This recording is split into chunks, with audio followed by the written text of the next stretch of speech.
Within every industry, income growth is structured. There's a range, there's a ceiling, there's a pace. But when you move to a different industry, that entire structure resets. And so your job is to find those industries where income ceilings are naturally higher and to get yourself in very early in your career. Get yourself in at a time when employers are still very forgiving and willing to take a chance on you. You need to remember that in every industry, you're not just competing with people, you're operating within an economic environment. And different environments reward the same effort differently. Sometimes the smartest move is not to work harder, it's simply to move early in your career. Instead of asking, how do I grow here? You should really be asking, is this even the right place to be?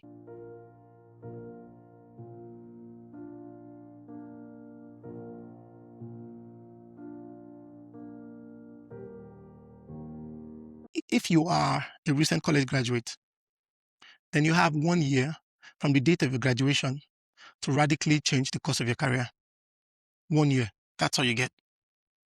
The period between when your graduating class enters the job market and when the next class comes in, for most people, that's all the time you get, because you're only going to be in the recruiting spotlight for a very short window. And during that time, there's almost nothing you cannot do. People are willing to take a chance on you. But once a new class comes in, the attention shifts. So if you're going to be making a move, you have to make it very early. You have to make the most of your 1 year of glory. And this video is about showing you exactly how I did it and how you can too. The big question I'm going to be answering is this: how did I grow my income from 75,000 Naira monthly in 2016, the equivalent of $6,000 a year at the time, to multiple six figures within 10 years? Now, this is something I have never quite shared publicly, and you're about to get the unfiltered. So if you're a young person trying to jumpstart your career, or a mid-career professional feeling stuck in their income bracket, well, grab a seat. Let's talk. And I want to be very clear about something. This is not because I'm special. I wasn't able to do this because I have some unique talent that nobody else in the world has. In fact, I think it will serve me, very well to say that, oh yes, this happened because I'm very special, and to walk around with a halo on my head and say, oh, I'm just different. But the truth is, everything I've done is grounded in very simple principles that if applied by anybody, they would get the same results, whether they live in Spain or in faraway Indonesia. The results will be very similar. So this is not just about talent, it's about positioning. If you've been following my videos recently, you already know this. I have an income bias. Okay, I'm going to own up to it. I genuinely believe that the fastest way to build wealth is not investing. It's simply growing your income. That's it. Because even the best investment strategies are useless if you don't have a sizable income bracket or a sizable income base. What I'm saying is this: you cannot use investing to solve an income problem. A person with a very large income base and an investment strategy that is just decent, that person will always outperform another person with a tiny income base, even if they have the best investment strategies in the world. That is why I anchor on growing your income as much as you can, as much as you practically can, before you ever make a single investment decision. To drive this point home, let me paint a picture for you, okay? Let's compare two people, John and Caleb. And let's say they both started working in Nigeria in 2016 like I did. And at the time, they were both earning $6,000 a year, same that I was earning, right? All we want to answer is one question. If you do things the way we've all been taught, how far can you actually go? So let's say John stays in the same industry, right? He gets promoted every 2 years. And at every promotion, he gets a 25% pay bump. In the other years where he doesn't get a promotion, he gets a 10% inflationary adjustment, right? So 10 years, 5 promotions in 10 years, right? Every 2 years. And that is more than steady growth, isn't it? On paper, this is someone that is doing very well. In fact, this is better results than most people can boast of, right? You would expect that this kind of person is going to have significant growth in their income over the next 10 years, right? Wrong. If you actually run the numbers, after 10 years, John is only going to be making about $30,000. In fact, slightly less than $30,000. He did everything right, but he did it in the wrong environment. And effort in the wrong environment compounds into the wrong results. Now, you might say, well, that's his fault, right? Why would anyone spend 10 years in a really low-paying job when they can switch jobs in the same industry and command higher salaries? I think that's good thinking. And that's what a lot of, career coaches and investment advisors advise us to do. So now let's talk about Caleb, right? Let's say Caleb took your advice and decides to be a career switcher. So again, the same 10 years, 5 career switches with 40% pay bump at every switch and then 10% inflation adjustment in the years it doesn't switch. Question is it much better off? Yes, he is actually. In fact, in that same 10-year period, right, he grew his income by almost 800%. And his total income at the end of the year is slightly above $50,000, almost double what John had, right? The problem though is, despite this significant improvement, Caleb is still significantly far away from 6 figures. So at this point, the question changes from how do I grow faster to why is the income ceiling so low? And this is where a lot of people stop thinking, because we've been taught to optimize within a specific system, not to question the system itself. So when people come to me and they say, oh, Ayo, tell me, how did you go from earning $6,000 a year to now earning multiple 6 figures within 10 years? This is the part that they don't see. The fact is, it wasn't one big decision, right? It was a series of little moves that compounded into one big impact. And it all began with the refusal to stay in the same structure for too long. What I did was to recognize this simple fact that everyone misses. And this is it. Within every industry, income growth is structured. There's a range, there's a ceiling, there's a pace. But when you move to a different industry, that entire structure resets. And so your job is to find those industries where income ceilings are naturally higher and to get yourself in very early in your career. Get yourself in at a time when employers are still very forgiving and willing to take a chance on you. You need to remember that in every industry, you're not just competing with people, you're operating within an economic environment, and different environments reward the same effort differently. And so sometimes the smartest move is not to work harder. It's simply to move and do it early in your career. Instead of asking, how do I grow here? You should really be asking, is this even the right place to be? Now, let me walk you through a 4-step approach that I applied and that changed my life. I assure you, if you follow the same approach, you will get the exact same result that I got. So let's get into it. Step 1, get a job. Any job. See, I'm not going to sugarcoat this, okay? Unless your parents are wealthy and they are offering you a lot of money to start a business, or your family has a family business that you're going to be taking over, your first step to building wealth of any kind is to get a job. Everything we're going to talk about from here on hinges on having a job. That job itself doesn't really matter, right? But you need to have a launch pad. Lean into your existing skills and connections and get that first job. And don't be too picky here, okay? You're not trying to choose the job you do forever. Just get one job, any job. Once you do that, the rest becomes pretty easy. In the remaining 3 steps, what I'm going to be showing you is how to evolve as many times as you need to before you reach the age of 30 and how to begin compounding after that. So let's go on. In step 2, what you need to do is switch to industries with higher income ceilings. And I have a simple approach here for you, okay? For any course that you studied in college, and make sure you do this before you graduate, think about the top 10 opportunities that are available to graduates in that field. And then think about your life 10 years from that point. So what is your life likely to look like, right? What are you likely to be doing? What does your expected income look like after the 10-year mark in that field? If you like the picture that you see, then stick to it. Otherwise, immediately begin planning a switch. That was exactly what I did. So I've spoken about this a lot, right? I studied biochemistry in college. And when I thought about my life 10 years from 2016, I realized that for the most part, I was going to have to work in a lab somewhere. And I didn't like that idea. So I knew I had to find an alternative. At the time, my best friend who had studied accounting pitched the idea of switching to accounting to me. And he told me about the big 4 accounting firms. When I thought about what my life was likely to look like as an accountant 10 years down the line, I was a bit more excited about the prospect. And of course, accounting is not going to excite everybody in the same way. For you, it might be finance. For you, it might be law. It might be medicine.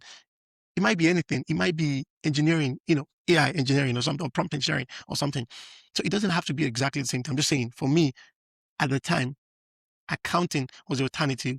And it sounded a bit more exciting to me than biochemistry. So I decided to become a chartered accountant. That was the first major switch for me. Of course, it wasn't the most convenient thing to do, right? Especially because it was going to take me 15 exams, taking over the space of 2 years before I could complete the certification. That meant no weekends for 2 years straight, because obviously I was going to work during the week, and then weekends was when I was going to be attending lectures and preparing for exams. But the picture I had painted for myself was compelling enough to keep me motivated. And thankfully, just after writing the first 4 exams and passing in very flying colors, and believe me, those colors were very flying, okay? I landed a Big Four offer. Guess what? My salary doubled immediately. And within the next 4 years, it quadrupled again.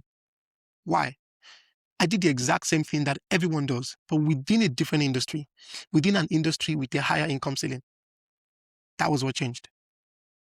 Now let's talk about step 3. Industry that So in step 1, you've gotten a job, right? In step 2, you've switched to a different industry, an industry with a higher income ceiling. In step 3, what you need to do is to switch to jurisdictions with the highest income ceilings within that industry, within your new industry. After making a switch to the industry that you believe has the kind of opportunities that you're looking for, right? The next step is to identify the jurisdictions in that industry that allow you to maximize your income in that field. So let's say now you've switched to a high income industry, right? There's still going to be the problem of jurisdictional income differences, right? In the same field, lawyers in, let me use the US as an example. Lawyers in New York tend to earn on average higher than lawyers in Michigan. That's just true, right? In Nigeria, lawyers in Lagos tend to earn more than lawyers in Abeokuta or Ibadan, right? So those jurisdictional differences exist. What you want to do is to figure out what jurisdictions command the highest salaries. Those are the jurisdictions where people earn outsized income for doing the same or very similar work. The question is, why not you? Why can't that be you? Hey. What you want to do here is to make a list of those highest paying jurisdictions and then begin to figure out which of those can you realistically move to or switch to, right? And it can be in different jurisdictions in the same country, or it might be in a different country entirely, right? So for me, I was already working in Lagos, in Nigeria, which was the highest paying jurisdiction for accounting in Nigeria. So I couldn't make any jurisdictional move in the country. I had to start looking outside. So what I did was identify a number of countries where others in my field were earning outsized income for doing the same kind of work.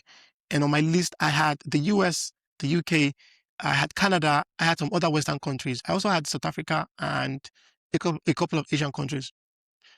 I then decided that in my own unique context, the UK was the most realistic country for me to move to at that time.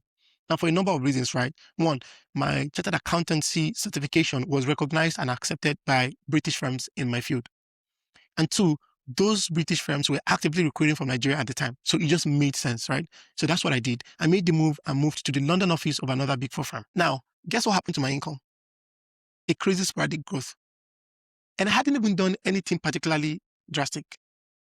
All I did was optimize for the best possible outcome in the field that I had already switched to. This last step, though, step 4, is where everything gets crazy. And this is my favorite part, okay?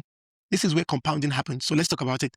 In step 4, what you want to do is to leverage the power of adjacencies.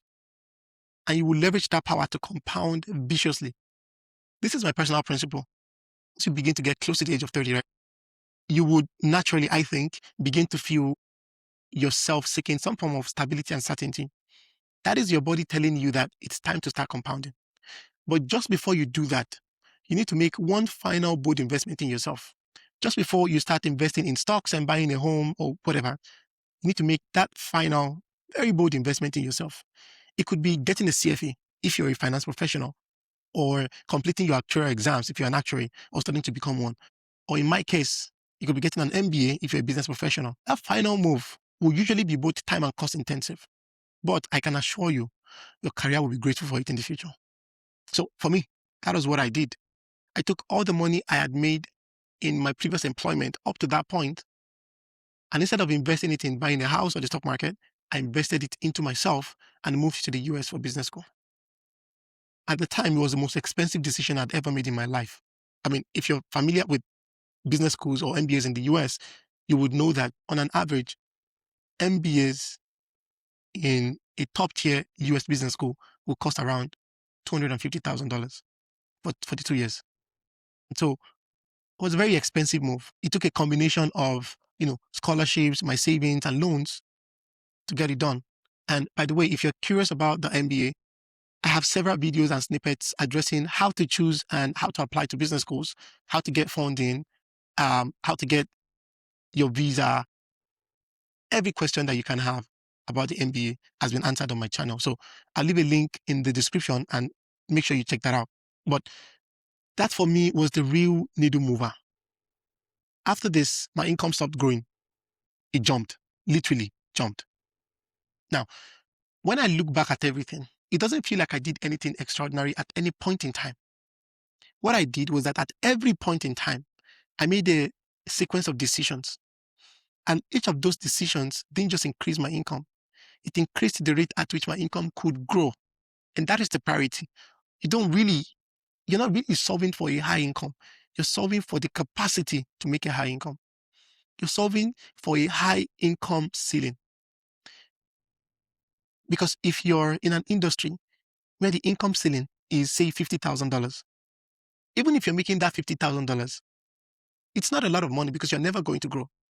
But if you're in an environment where the income ceiling is $500,000, even if at the time you're making $50,000, you know that there's capability and there's a lot of prospect. You know that there's potential for your income to grow. And so if there's one thing I want you to take away from this, right, it is that your career doesn't grow by default. It grows by decision. And the earlier you make those right decisions, the less time you have to spend fixing the wrong ones. I can assure you, if you follow this 4-step process, you will arrive at the exact same place that I arrived. In 10 years, your income will look nothing like where you started from. And guess what? Your career will even be better for it. Because while I intentionally chose to focus on the income aspect of these career moves, right, their income, right, their impact actually goes far beyond just your income. In fact, the impact on your income is probably the least. Because the income that you earn is a function of the value that you deliver. And so if your income is growing 50 or 100 times in 10 years, guess what? That means the value you're bringing to your employer is also growing at the same rate or even more. And so at the end of 10 years, you will find yourself working in a high value industry, working in the chiefest jurisdictions in that industry, and working on the most exciting challenges in the industry. You will get satisfaction from both your income and the work that you do. That, to me, is the best of both worlds. If this sounds exciting to you, well, hit the subscribe button and look out for the next video, because there I'm going to be going deeper into how to actually make these moves. I don't just want to tell you the kind of move to make. I want to walk you through exactly how to do that. I'll see you in that video.